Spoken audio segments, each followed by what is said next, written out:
The significance you give to your negative emotions, your feelings, and especially those that make you want to talk to somebody about it, call a friend, write about it, or do something about it, you'll find that you're not doing this as much. So whereas when you catch up with a friend and you sit down and you talk about everything that has sort of happened, you may not be minded to discuss those aspects of your life that were a little bit challenging, that maybe produced negative emotions or that stressed you out or induced a stress response inside of you.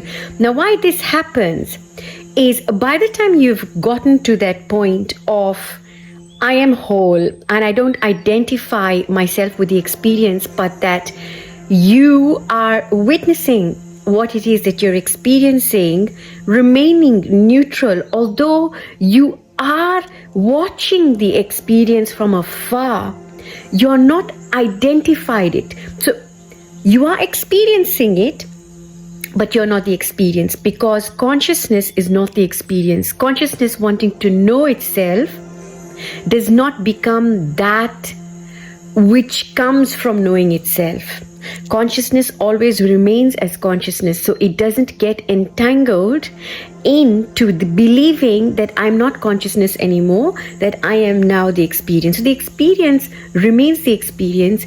We are the experience, but we are the consciousness experiencing that experience, and therefore consciousness remains as consciousness. Now, when you get to this stage, folks, the wonderful thing that happens as of this is that you don't have a coping mechanism. You don't need a coping mechanism. You will pretty much observe your emotion, deal with whatever comes your way, and not hinge on a support system or a structure or some form of coping mechanism. Now, the coping mechanism is exactly what lands us all into some form of addiction, some form of dependency, some form of hiding behind this facade that we have created. This is a coping mechanism. It is when we are unable to deal with emotions that create a stress response in us, that we are unable to deal with these things that don't make us feel great.